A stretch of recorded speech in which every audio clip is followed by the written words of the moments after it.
د دماغو د کمزورۍ نه د ځان بچ کولو دپاره یو ډیر بهترین عمل هغه علما کرامو بیان کړی دی، هغه دا دی چې ځان به د ګناه نه ساتئ. بس چې کوم انسان د ګناه نه ځان نه ساتي نو دغه ګوره دماغ او حافظه انتهایی کمزوري کیږي او الله پاک دغه قوت حافظه ډمکی وخت په وخت او ختمه یې ورله کمی یې ورله.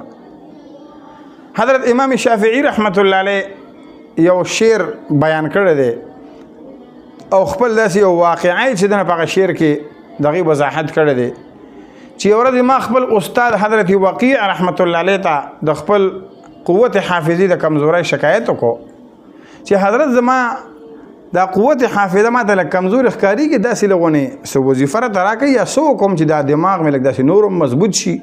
ډېر قابل شخصیت و. نو امام شافعي رحمت الله علیه فرمایي چې ما ته خپل استاد حضرت وقیع رحمت الله علیه وصیت وکړو چې بچې وصیت ته کومه چې ځان د ګناه نه بچ کا نو الله پاک به حافظه مضبوطه کړي.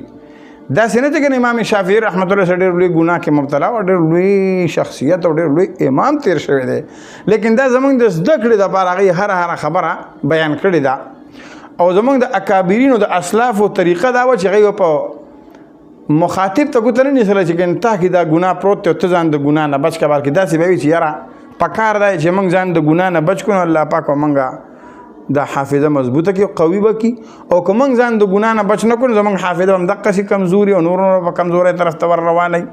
نو دا د هغې د بیان یو طریقه و مخاطب ته د وضاحت او د سبق دخولو.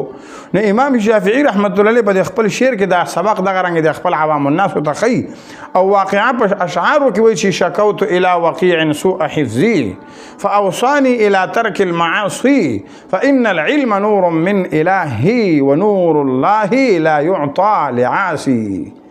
وی ما خپل استاد حضرت وقیع رحمت الله علیه ته شکایت وکړو، شکوت الى وقیع سوء حفظي د خپل حافظي د کمزورۍ فاوصاني الى ترك المعاصي. نو استاد رحمت الله علیه ما ته د ګناهونو د پرېښودو وصیت وکړو چې بچې ګناهونو نه بچ شه نو حافظه به دې مضبوطه شي، کمزوري کېږي به نه.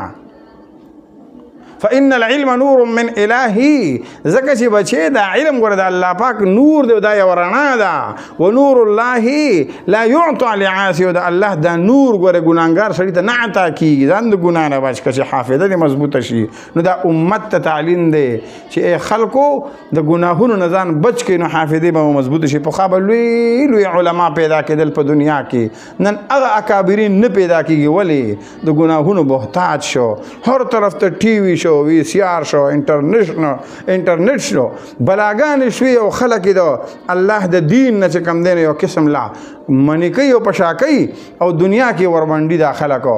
محترمو پخوا به د خلکو په لاس کې تسبیح وي او خلکو سره به په لاس کې کتاب و، نن خلکو سره په لاس کې نیټ او موبایل دی ورسره او دا موجوده ویډیو او دا موجوده میډیا ورسره ده او ځان د آخرت د اعمالو نه وباسه او دې کې ورنښته دی.